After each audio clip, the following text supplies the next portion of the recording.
Hello everyone, welcome to Shubham sir classes. कहते हैं कि झोपड़े में रहना सही है, झोपड़े में रहना सही है, मगर महल के लिए मेहनत ना करना गलत है।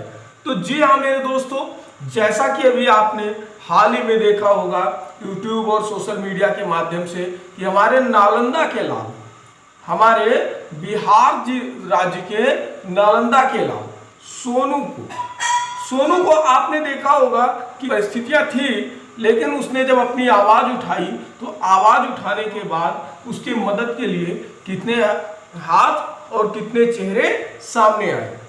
तो उसने क्या किया, एक मेहनत करने के लिए, एक जरिया ढूंढने के लिए, क्योंकि उसका ड्रीम क्या था, IAS, और IAS उसको बनने के लिए जितने भी संसाधनों को जरूरत थी वो संसाधन वो मुहैया उसको नहीं हो पा रहे थे, इसलिए उसने अपनी आवाज उठाई। इसीलिए कहते हैं कि झोपड़े में रहना सही है, मगर महल के लिए मेहनत ना करना गलत है।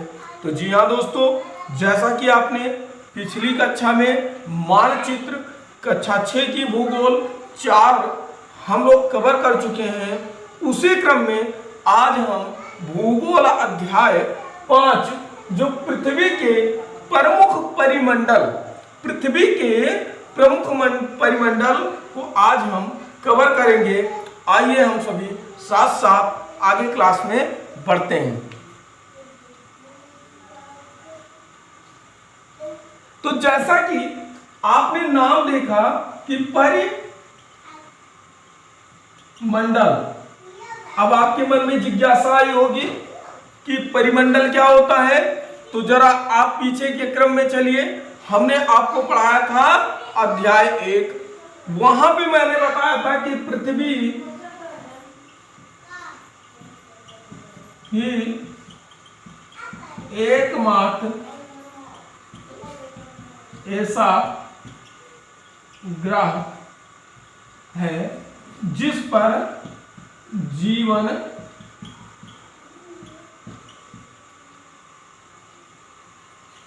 संभव है। पृथ्वी एकमात्र ऐसा ग्रह है जिस पर कि जीवन संभव है। क्यों? अन्य ग्रहों पे क्या ऐसा है, क्यों नहीं जीवन संभव है, पृथ्वी पे ऐसा क्या है? तो पृथ्वी पे हम जानते हैं कि पृथ्वी पे स्थल है। पृथ्वी पे क्या है? स्थल है। पृथ्वी पे जल है। और पृथ्वी पे क्या है, आप बताइए जरा। पृथ्वी पर वायु है। पृथ्वी पर इन्हीं सबके प्रभाव से क्या हुआ, जीवों का उद्भव हुआ पृथ्वी पर। और इन जीवों के उद्भव के कारण जब मैं इतिहास पढ़ाऊंगा तो आपको पढ़ाऊंगा वहां पे कि किस प्रकार से मनुष्य की उत्पत्ति हुई। आपने देखा कि जीवों से हम चिंपैंजी से आज मनुष्य तक की, वर्तमान में मैं यहाँ खड़ा हूँ, चिंपैंजी से एक सभ्य मनुष्य बनने तक की यात्रा को कवर किया, जो कि हम इतिहास में देखेंगे। तो पृथ्वी पर स्थल, जल और वायु के कारण जीवों का उद्भव हुआ। और वर्तमान समय में आप जानते हैं कि मनुष्य हैं, जैसे कि हम और आप, है ना। तो अब आपके मन में एक जिज्ञासा निकलेगी कि सर ये बताइए कि ये परिमंडल क्या होता है, ये कैसा होता है, कैसा दिखता है, इसके कितने पंख होते हैं, कितने पैर होते हैं। तो जरा आप अब अपनी जो है कॉपी को निकालिए और पेन को उठाइए, जरा लिखना शुरू कीजिए। मैं बोल रहा हूं, लिखिए परिमंडल की परिभाषा। परिमंडल की परिभाषा आप लिखिए, सभी लोग जल्दी करिए। तो लिखिए, स्थल को हम किस नाम से जानते हैं, भू। तो लिखिए भूमंडल, भूमंडल, जलमंडल, वायुमंडल और जीवमंडल। भूमंडल, जलमंडल, वायुमंडल और जीवमंडल के सम्मिलित रूप को परिमंडल कहा जाता है। तो क्या हो जाएगा, जल यानी भूमंडल, जल से जलमंडल और वायु से वायुमंडल, और पृथ्वी पर एक देखते हैं तो जीवमंडल। जब इन चारों का हम सम्मिलित रूप से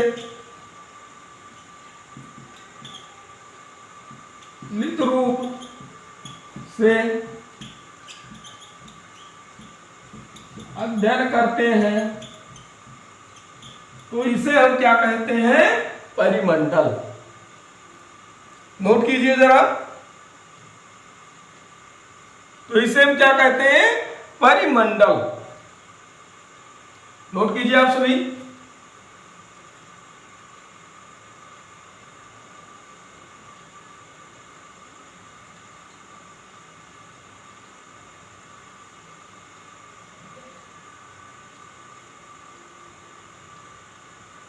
आई होप आप सभी ने नोट कर लिया होगा। तो आइए हम आगे बढ़ते हैं।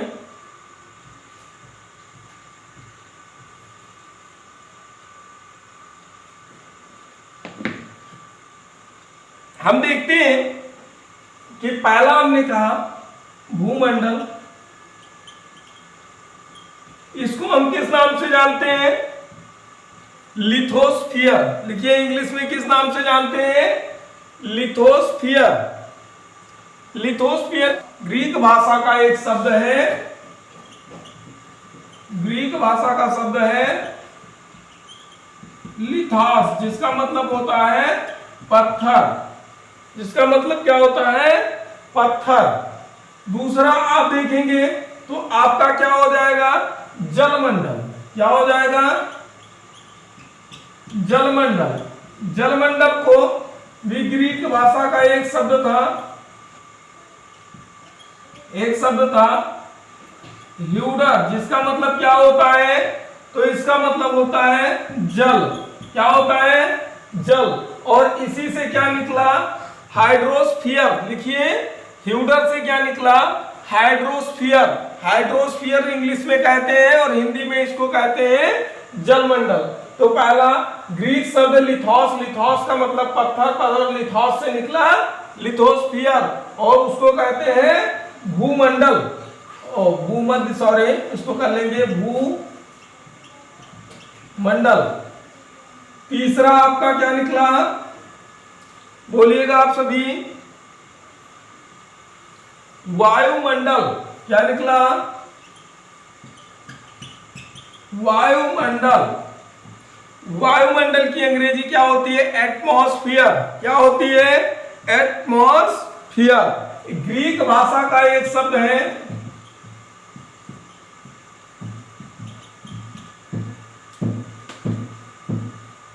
एटमॉस, जिसका मतलब क्या होता है, वाष्प। क्या होता है, वाष्प। और वाष्प से ही क्या निकला है, इसी एटमॉस से निकला है एटमॉस्फियर। क्या निकला, एटमॉस्फियर। और इस एटमॉस्फियर के कारण इसको क्या कहते हैं, एटमॉस से क्या बना, एटमॉस्फियर। और एटमॉस्फियर का मतलब क्या होता है, वायुमंडल। अगला है जीवमंडल। क्या है, जीवमंडल। इसमें भी एक ग्रीक शब्द था जिसको क्या कहते थे, बायोस। क्या कहते थे, बायोस। बायोस का मतलब जो कि है क्या होता है, तो इसका मतलब होता है जीवन। क्या होता है, जीवन। और इसको कहते हैं बायोस्फीयर। क्या कहते हैं, बायोस्फीयर। तो एक बार जरा आप सभी देखिए, भूमंडल मतलब बना शब्द किससे, ग्रीक भाषा के लिथोस। लिथोस का मतलब होता है पत्थर, इसलिए इसको क्या कहते हैं, लिथोस्फीयर। क्या कहते हैं, लिथोस्फीयर। जलमंडल, जलमंडल के लिए एक निकला ह्यूडर, इसलिए इसको कहते हैं हाइड्रोस्फीयर। वायुमंडल, वायुमंडल ग्रीक भाषा का शब्द था एक एटमॉस, एटमॉस से बना क्या था, एटमॉस्फियर, इसलिए इसको क्या कहते हैं, एटमॉस्फियर कहते हैं, एटमॉस से बना है। फिर अपना बायोस्फीयर आता है, जिसका मतलब होता है जीवमंडल। एक बायो शब्द था ग्रीक भाषा का, जिसका मतलब होता था जीवन, इसलिए जीवमंडल को क्या कहा गया है इंग्लिश में? बायोस्फीयर। तो लिथोस्फीयर, हाइड्रोस्फीयर, एटमॉस्फेयर और बायोस्फीयर में आपको ज्ञात हो चुका होगा।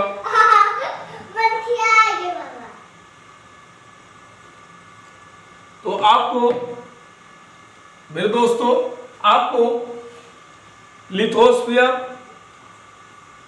हाइड्रोस्फीयर, एटमॉस्फेयर और बायोस्फीयर का अध्ययन हो चुका होगा।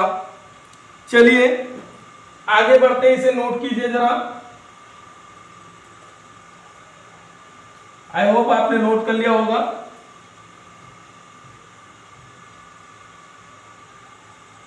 चलिए लिखिए, पहला आप डालिए भूमंडल।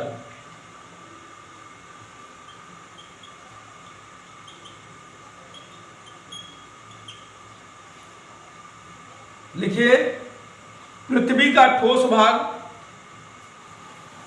पृथ्वी का ठोस भाग जिस पर हम रहते हैं उसे भूमंडल कहते हैं। लिखिए पृथ्वी का ठोस भाग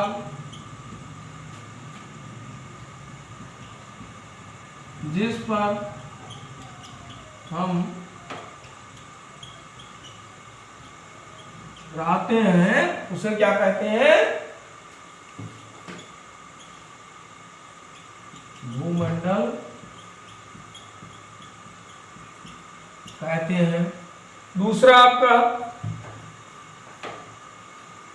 आ जाएगा वायुमंडल।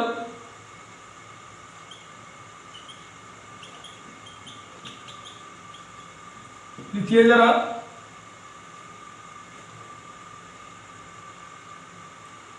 ऑक्सीजन, नाइट्रोजन, कार्बन डाइऑक्साइड तथा कुछ अन्य गैसों की परतें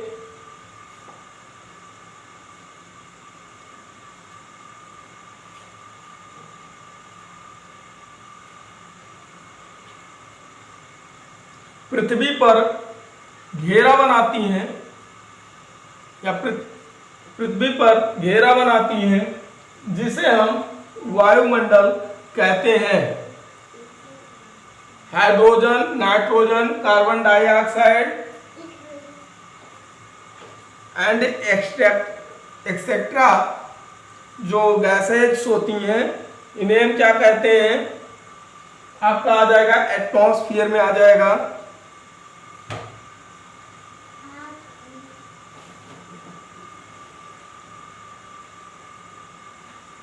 लिखिए अगला, आई होप आप सभी हम बोलने पे लिख लेते होंगे, इसलिए लिख नहीं रहे हैं। तो पृथ्वी पर पाए जाने वाले जलीय भाग जैसे कि महाद्वीप, सागर आदि को जलमंडल कहते हैं। आदि के सम्मिलित रूप को जलमंडल कहते हैं। अगला जीवमंडल।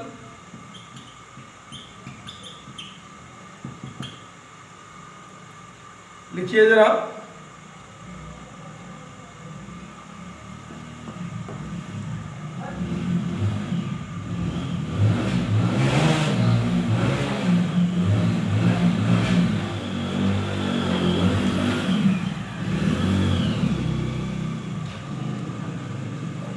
जीवमंडल एक सीमित क्षेत्र है,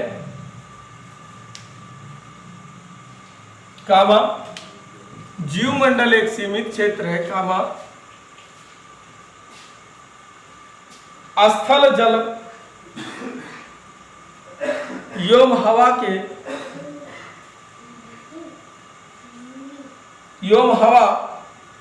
एक साथ मिलते हैं, वहां पर जीवों का विकास होता है, जिसे हम जीवमंडल कहते हैं। आई होप आपने लिख लिया होगा। चलते हैं, थोड़ा आगे बढ़ते हैं।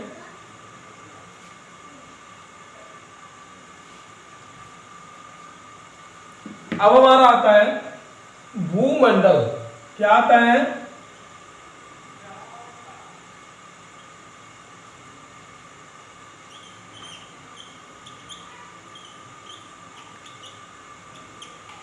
भूमंडल। तो जैसा कि आप सभी जानते हैं कि जो भूमि की ऊपरी परतें होती हैं उनको हम क्या कहते हैं? भूमंडल। तो भूमंडल में आप सभी कुछ पॉइंट आप लिखिए, फिर आपको हम भूमंडल को समझा रहे हैं। तो लिखिए, पृथ्वी के ऊपरी ठोस भाग को भूमंडल कहते हैं।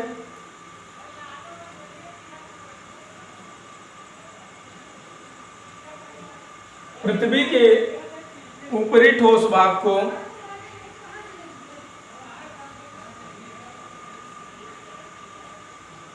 भूमंडल कहते हैं।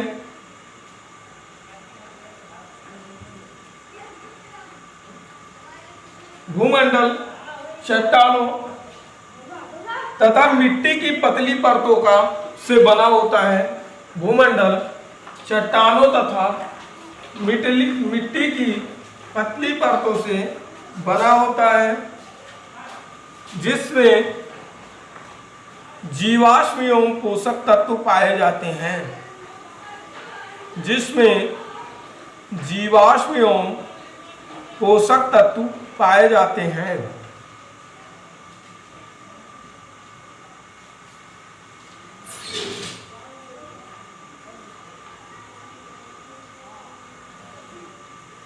जो ये होता है इसको हम दो भागों में बांटते हैं। एक हमारा हो जाता है महासागर और दूसरा होता है महाद्वीप। ठीक है, तो अब हम बात करें कि हमारे यहाँ महासागर कितने हैं, तो 5 और महाद्वीप कितने हैं, 7, है ना। आइए इनका हम मैप के द्वारा अध्ययन करते हैं कि कैसे होते हैं। आइए जरा देखिए।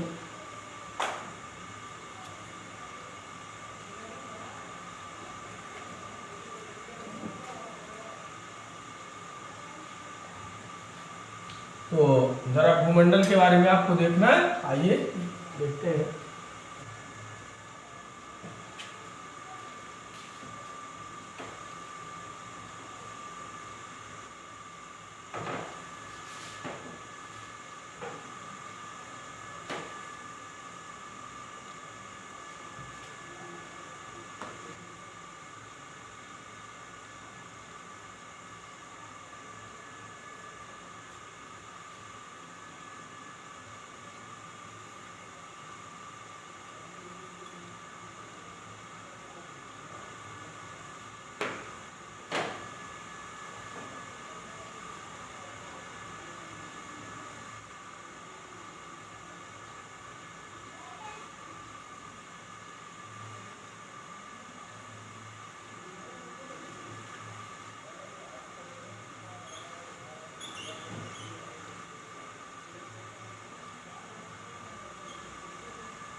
ये आपका आप देखेंगे तो बहुत जल्द आपको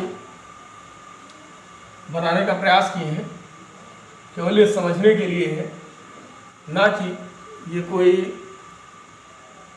मानचित्र बना हुआ है, बल्कि आप समझिएगा, आपको समझाने के लिए है।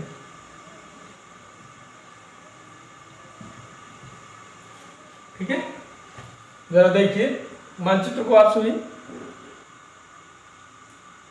तो हम जैसा कि देखने का प्रयास करें तो हम पाएंगे कि इसमें 7 महाद्वीप और 5 महासागर हैं, स्थित है।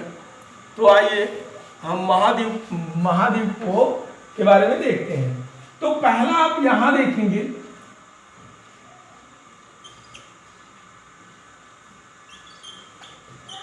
उत्तरी अमेरिका। इधर आप देखेंगे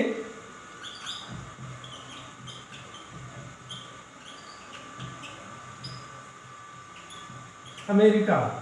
यहां से आप देखेंगे तो एक आती है आपकी यूराल नदी। क्या आती है? ये कौन सी नदी है? यूराल नदी,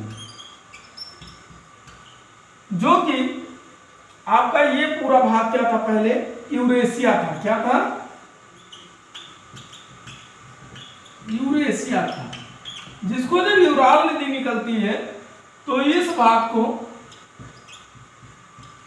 एशिया और इसको यूरोप में बांटती है।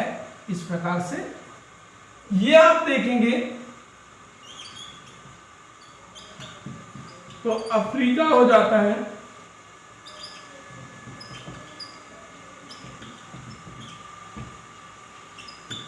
ये ऑस्ट्रेलिया हो जाता है। ये आप देखेंगे,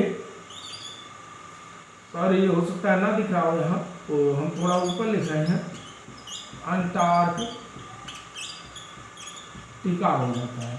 ये भाग आपका अंटार्कटिका हो जाता है। अब आप देखेंगे तो 1 2 3 4 5 6 7, तो 7 महाद्वीप आपके पाए जाते हैं। तो कौन कौन से? उत्तरी अमेरिका, दक्षिणी America, Europe, Asia, Africa, Australia ने कवर कर लिया होगा। अब हम बात करें 5 महासागरों की।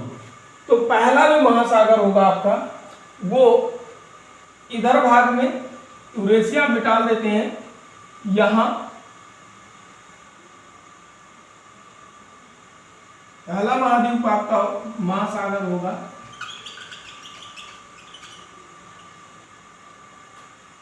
वो यहां पहला महासागर आपका प्रशांत महासागर। और आप जानते हैं कि पृथ्वी इस तरीके से ब्लैक बोर्ड हमारा दिख रहा है, लेकिन पृथ्वी ऐसे जुड़ती है। तो यही महासागर फिर कहां पाया जाएगा? हमारा इधर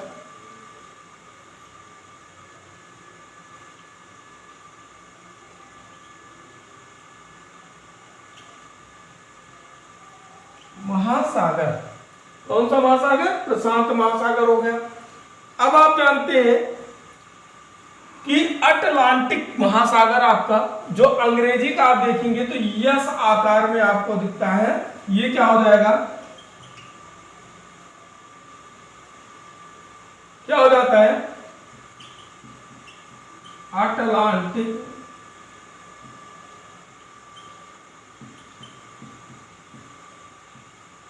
ये जो क्षेत्र है यहां से यहां तक आपको क्या दिखेगा? अटलांटिक महासागर। यदि आप इधर ऊपर देखेंगे तो आपको क्या दिखेगा? आर्कटिक महासागर। यदि आप यहां देखेंगे हिंद महासागर। और यदि आप अंटार्कटिका से थोड़ा ऊपर देखते हैं और अफ्रीका के पास में, तो यहां क्या दिखता है? दक्षिणी महासागर। तो आप जरा देखिए, तो 1 2 3 4 और 5 महासागर। 1 2 3 और फिर 4 और फिर 5 महासागर। द्वीपों को देखें तो 1 2 3 4 5 6 और एक यहाँ 7 महाद्वीप। 7 महाद्वीप, 5 महासागर, आप इन्हें जरा दर्शाइए। अब आप देखेंगे तो जब दक्षिण अफ्रीका में दक्षिणी अमेरिका में देखेंगे तो ये क्या पड़ती है आपकी एंडीज श्रेणी। कौन सी? एंडीज। क्या पड़ेगा? एंडीज पर्वत। यदि आप यहां पे देखेंगे उत्तरी अमेरिका में तो क्या पड़ेगी? रॉकी पर्वत। तो रॉकी आपका, और फिर एंडीज पर्वत। फिर आप देखेंगे एटलस पर्वत, नील नदी देखेंगे, सहारा मरुस्थल जो कि क्या है? गर्म मरुस्थल है, आप जानते हैं। यहां आप देखेंगे तो हिमालय मिलेगा आपको, और तिब्बत का पठारी क्षेत्र मिलेगा। ये आप देखेंगे भूमध्य सागर, ये आप देखेंगे। तो आप जब यहां पे देखेंगे, यहां पे तो क्या पड़ेगा? अल्पास पर्वत श्रेणी, यहां अल्पास पर्वत श्रेणी। और जब आप ऑस्ट्रेलिया में देखेंगे तो इस क्षेत्र में क्या पड़ेगा? Great dividing range. ऑस्ट्रेलिया में ग्रेट डिवाइडिंग रेंज, इस भाग को आप देखेंगे ग्रीनलैंड। तो जरा इसे देखिए आप, उत्तरी अमेरिका, दक्षिणी America, Europe, Asia, Australia, Africa, Antarctica, प्रशांत महासागर, अटलांटिक महासागर, आर्कटिक महासागर, दक्षिणी महासागर, हिंद महासागर। यदि आप देखें रॉकी पर्वत उत्तरी अमेरिका, एंडीज पर्वत दक्षिणी अमेरिका, ठीक है। एटलस जो है आपका कहां पड़ेगा? एटलस पर्वत आपका कहां पड़ेगा? एटलस रेंज जो है सर अफ्रीका में। नील नदी कहां पड़ेगी? अफ्रीका में। सहारा मरुस्थल अफ्रीका में।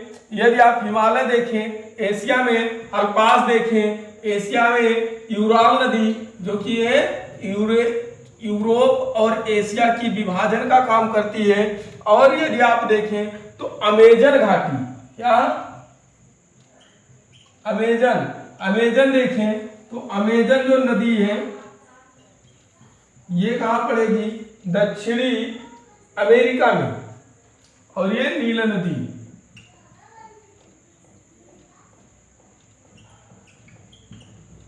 जरा देखिए, अब यदि आपसे कहें कि क्षेत्रफल के आधार पे महाद्वीपों का आप क्रम लगाइए, तो कितने बच्चे ऐसे हैं जो लगा लेंगे? एक बार आइए हम आपको करवा देते हैं क्षेत्रफल के आधार पे क्रम। तो आप जैसा कि देख रहे होंगे सबसे बड़ा कौन सा है? एशिया। एशिया के बाद किसका नंबर आता है? तो आप देखेंगे अफ्रीका के बाद उत्तरी अमेरिका, उत्तरी अमेरिका के बाद दक्षिणी अमेरिका के बाद यदि आप जाएंगे तो आप देखेंगे कि यूरोप का नंबर आता है। यूरोप के बाद अटलांटिक का आता है, और अटलांटिक के बाद ऑस्ट्रेलिया। तो आप देखेंगे एशिया, अफ्रीका, उत्तरी अमेरिका, दक्षिणी अमेरिका, यूरोप, अंटार्कटिका, और अंटार्कटिका के बाद ऑस्ट्रेलिया। तो क्रम देखिए, एशिया याद कर लीजिएगा, एशिया, अफ्रीका, उत्तरी अमेरिका, दक्षिणी अमेरिका, यूरोप, आर्कटिक और फिर ऑस्ट्रेलिया। आई होप आप सभी ने कंप्लीट कर लिया होगा। आइए हम आगे बढ़ते हैं।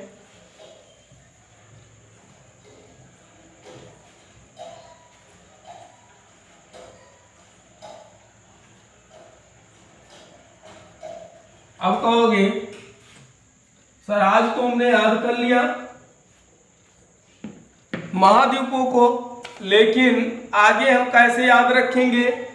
तो हम कहेंगे कि एक लड़का है आपके गांव में जो बहुत नशा करता है। क्या पीता है? अफीम पीता है। क्या पीता है? अफीम पीता है। अब हम कहेंगे कि उस अफीम को देखा, तो हमने कहा कि जानते हो आप सभी? तो सभी ने कहा नहीं। तो हमने कहा ये अफीम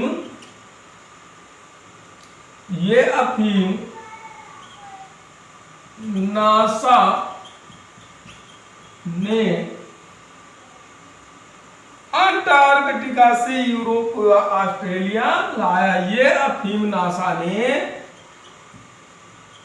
अंटार्कटिका से यूरोप व ऑस्ट्रेलिया लाया। ये अफीम कहेंगे, ये अफीम नासा ने अंटार्कटिका से यूरोप या ऑस्ट्रेलिया लाया। तो अफीम for Africa, N A for North America यानी उत्तरी अमेरिका, ऐसे पास साउथ अमेरिका यानी दक्षिणी अमेरिका। फिर अंटार्कटिका से अंटार्कटिका हो जाएगा, फिर यूरोप हो जाएगा और फिर ऑस्ट्रेलिया हो जाएगा। तो ये अफीम नासा ने अंटार्कटिका से यूरोप या ऑस्ट्रेलिया लाया। हाँ, जो कौन बैठ के वो पी रहा है? कौन? तो जिसको आपने देखा था। आई होप आपको ये चीजें समझ आई होंगी और आप महाद्वीपों के क्रम में आगे से गलती नहीं करेंगे। चलिए आप नोट करिए।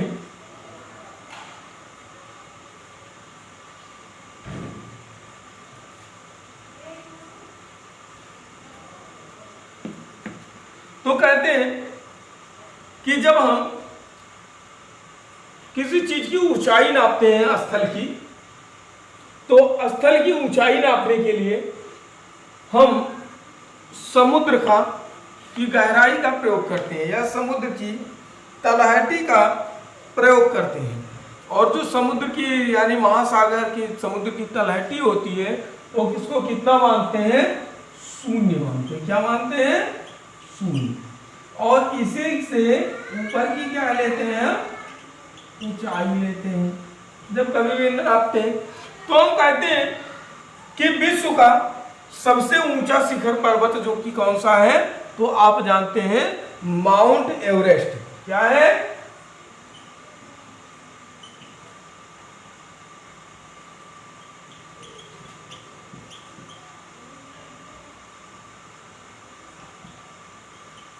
Mount Everest. ऊंचाई कितनी है? 8,848 है ना? क्या कितनी? ये क्या है? 8,848 मीटर। इसके अनुसार according to the NCERT. But यदि हम कहें तो 88 अभी नेपाल ने मापा था, तो तो समथिंग 86 मीटर ऊंचाई इसकी बताया है नेपाल में। ठीक है, लेकिन अभी तक आपकी एनसीईआरटी में अगर ये चीजें आए तो आप इन्हीं को करिएगा। ठीक है, 8,848 मीटर है ना। अब हम ये लिखें कि अच्छा सबसे ऊंचा ये हो गया, सबसे नीचा क्या है, तो कहते हैं कि जब हम प्रशांत महासागर जाते हैं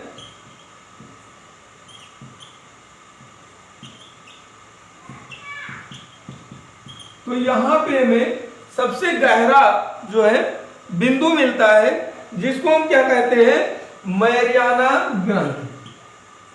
क्या कहते हैं, मैरियाना गर्त या मैरियाना ट्रेंच, है ना, जिसकी गहराई कितनी है,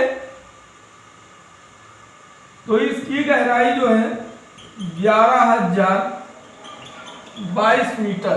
कितना गहरा है, 11,022 मीटर मैरियाना गर्त जो है ये 11,022 मीटर जो है गहरा है।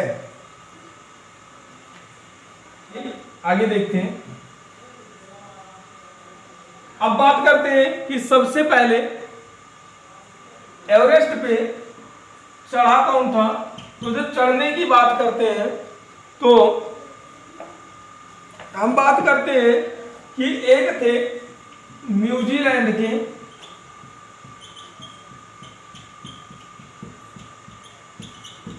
एडमंड हिलेरी और इन्हीं के साथ एक भारत के थे। तो भारत के जो थे तेंजिंग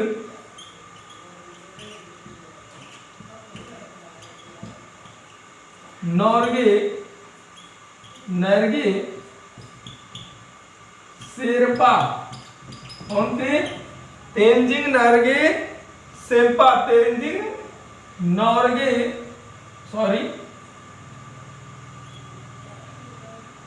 कौन थे, तो न्यूजीलैंड के एडमंड हिलेरी और भारत के तेंजिंग नॉर्गे शेरपा।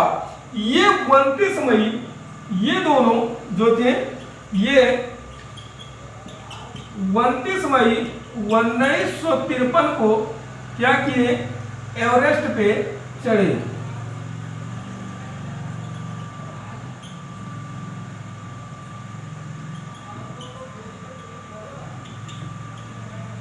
पूरी की किसने, एडमंड हिलेरी और नेजिंग नॉर्गे शेरपा जो कि भारत के थे। कि अगले व्यक्ति जो थे चढ़ने वाले वो थे जापान के कौन थे,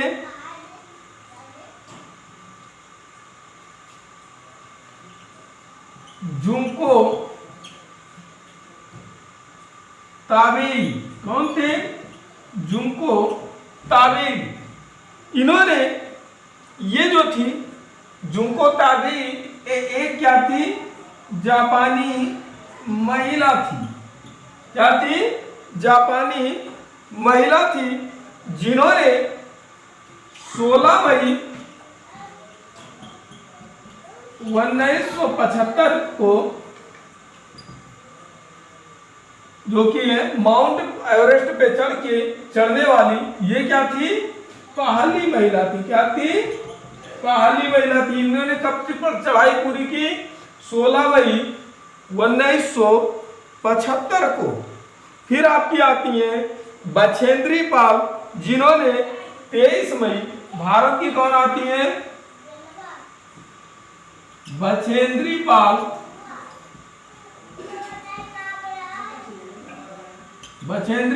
जिन्होंने 23 मई 1984 को हिमालय पर चढ़ी। तो आप देखेंगे कि जितनी भी चढ़ाइयां हुई वो सब मई में हुई। तो आप कहेंगे भारत के एडमंड हिलेरी और न्यूजीलैंड के एडमंड हिलेरी, भारत के तेंजिंग नॉर्गे शेरपा 29 मई 1953 को अपनी चढ़ाई एवरेस्ट की पूरी की। फिर आती है जापान की एक महिला जुंको ताबेई, ये जो है पहली महिला बनी है एवरेस्ट पे चढ़ने वाली। इन्होंने 16 मई 1975 को अपनी चढ़ाई पूरी की। फिर आती है बछेंद्री पाल, 23 मई 1984 को अपनी चढ़ाई पूरी की। आइए नोट कीजिए आप सभी।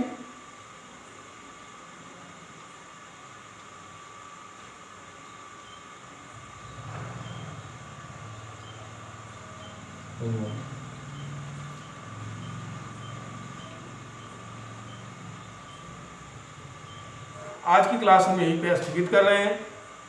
मिलते हैं अगली क्लास में। यदि वीडियो पसंद आई हो तो लाइक करें,